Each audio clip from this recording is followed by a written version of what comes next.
Halo teman-temanku, ketemu lagi di David Vlog. Kali ini kita akan bahas perihal P3K tahap 2. Seberapa ketatkah persaingan P3K tahap yang kedua? Ini strategi buat teman-teman yang akan mengikuti tes kompetensi atau seleksi kompetensi di P3K tahap 2. Ini strategi biar bisa lolos teman-teman ya. Bagaimana pembahasannya, kita simak saja saat ini juga.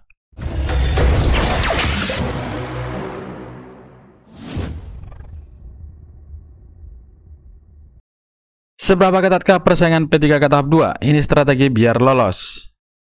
Sejumlah instansi pusat dan daerah sudah melaksanakan seleksi kompetensi P3K tahap 2, namun masih banyak juga instansi yang belum menggelar tes P3K 2024 tahap yang kedua ini. Terlebih, jadwal seleksi kompetensi P3K 2024 tahap yang kedua di 53 titik lokasi atau tilok mandiri BKN sempat ditunda. Jadi di beberapa daerah ini di 53 titik lokasi tertunda, tapi belakangan ini kalau teman-teman cek di situs SSCSN, kartu ujiannya sudah keluar dan juga titik lokasinya juga sudah ditentukan, berikut juga dengan jadwal dan juga sesi untuk melaksanakan seleksi kompetensi P3K tahap yang kedua. Informasi dari BKN, 53 titik lokasi mandiri sudah bisa digunakan. Jadwal tes di 53 titik lokasi mandiri BKN juga sudah keluar. Kartu peserta sudah bisa dicetak. Kepala BKN Judan Arif Fakrullah mengatakan selain kantor BKN se-Indonesia, 53 titik lokasi mandiri yang disediakan BKN sudah siap digunakan untuk menyukseskan seleksi kompetensi P3K tahap yang kedua yang sudah mulai berlangsung 22 April kemarin dan dijadwalkan terlaksana hingga 30 Mei 2025 mendatang.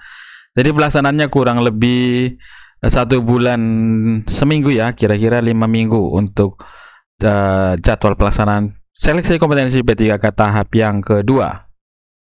Ke-53 titik lokasi mandiri ini merupakan lokasi ujian yang disediakan selain penggunaan kantor BKN pusat, kantor regional, dan juga UPT BKN di Indonesia. BKN telah menyediakan total 53 titik lokasi mandiri di berbagai wilayah seluruh Indonesia, mulai dari barat hingga timur Indonesia.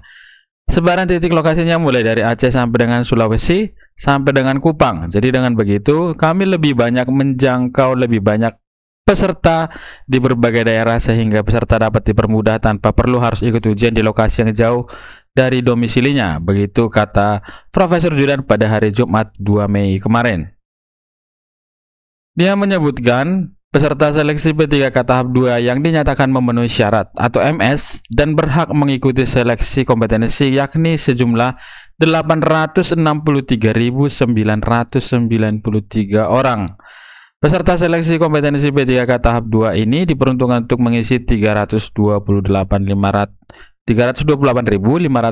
formasi yang tersebar di 587 instansi pemerintah. Jadi formasi yang akan diisi adalah 328.000 sekian dan peserta seleksi 863. Jadi kurang lebih ada kira-kira 500.000 lebih yang tidak akan mendapatkan formasi begitu kalau berdasarkan jumlah formasi dan juga jumlah peserta seleksi. Dengan demikian secara umum dipastikan persaingannya sangat ketat. Selisih jumlah peserta dan formasi yang tersedia mencapai 535.451. Ini adalah selisih jumlah dari peserta dan juga formasi. Artinya yang tidak akan mendapatkan formasi adalah 535.451 peserta. Namun persaingan real terjadi di masing-masing formasi yang dilamar. Profesor Judan juga mengatakan dengan jumlah peserta yang tidak sedikit ini, kehadiran 53 titik lokasi mandiri BKN, titik lokasi kantor BKN dari Aceh sampai Papua, hingga titik lokasi 13 titik lokasi di luar negeri untuk memastikan para peserta dapat mengikuti seleksi kompetensi pada titik lokasi terdekat dengan lokasi tempat tinggalnya.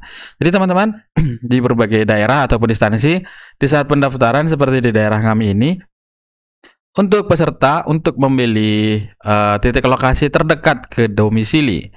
Jadi BKPSDM kalau di sini berarti untuk kabupaten kami, BKPSDM menyarankan untuk mengambil titik lokasi terdekat ke domisili kita agar saat pelaksanaan tidak membutuhkan akomodasi ataupun transportasi yang sangat jauh. Mekanisme pelaksanaan seleksi kompetensi digunakan tidak berbeda dengan seleksi kompetensi P3K tahap 1 yang sebelumnya, yakni menggunakan standar CAT BKN sesuai peraturan BKN nomor 5 tahun 2024. Sementara itu untuk komponen yang diujikan dalam materi seleksi kompetensi merujuk pada keputusan Menteri PAN-RB 347, 348, dan 349 tahun 2024, termasuk peraturan pemerintah nomor 49 tahun 2018 tentang manajemen P3K. Kepala BKN mengimbau para peserta agar memanfaatkan betul kesempatan ini dengan mempersiapkan diri mengikuti seleksi kompetensi. Para peserta juga dapat memantau live score CAT pada kanal YouTube seluruh Kanrek dan juga UPT BKN untuk pelaksanaan di daerah dan official CAT untuk di pusat. Dengan adanya live score yang dapat dipantau melalui smartphone, biasanya siapapun dan dimanapun dapat melihat tanpa perlu hadir di titik lokasi ujian, ujar Prof. Judan dikutip dari keterangan resmi Humas BKN. Jadi begitu teman-teman, untuk pelaksanaan P3K tahap yang kedua ini berdasarkan pengalaman kami yang sudah melaksanakan seleksi di P3K tahap 1 yang kemarin. Jadi teman-teman, untuk bisa segera datang, ini untuk anjuran kepada teman-teman, datang sebelum pelaksanaan seleksi kompetensi. Jika teman-teman sudah menentukan titik lokasinya, artinya jangan sampai terlambat, karena banyak pemeriksaan-pemeriksaan dilakukan oleh panitia pelaksana di tempat seleksi, termasuk itu pemeriksaan fisik, di mana kita tidak boleh membawa benda-benda untuk masuk ke ruangan pelaksanaan seleksi. Misalnya alat komunikasi, buku.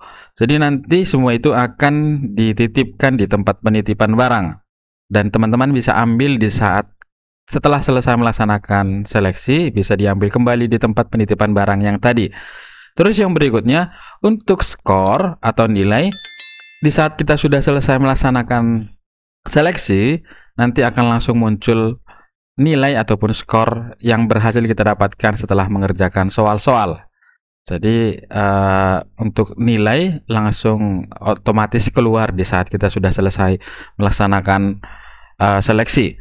Dan teman-teman juga bisa melihat secara live di kanal YouTube masing-masing Kanrek dan juga BKN. Di situ akan terjadi pergerakan skor di saat sedang terlaksana atau sedang berjalan.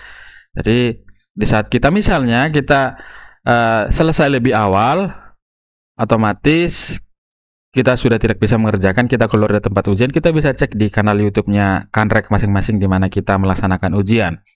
Dan di situ akan ada pergerakan sampai dengan batas waktu selesainya pelaksanaan ujian. Jadi teman-teman jangan takut akan ada pengolahan ataupun permainan perihal nilai di saat melaksanakan seleksi kompetensi, karena semua terbuka untuk umum untuk melihat skor yang kita dapatkan di saat melaksanakan di sesi-sesi kita mengikuti seleksi kompetensi.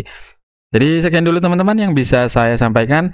Kiranya teman-teman yang mengikuti seleksi P3K tahap 2 bisa mengerjakan seleksi ataupun tesnya dengan tenang, dan pastikan teman-teman sebelum mengikuti pelaksanaan tes untuk mencari soal-soal ataupun bahan-bahan yang sekiranya bisa keluar di saat pelaksanaannya. Di channel saya ini saya sudah siapkan beberapa soal untuk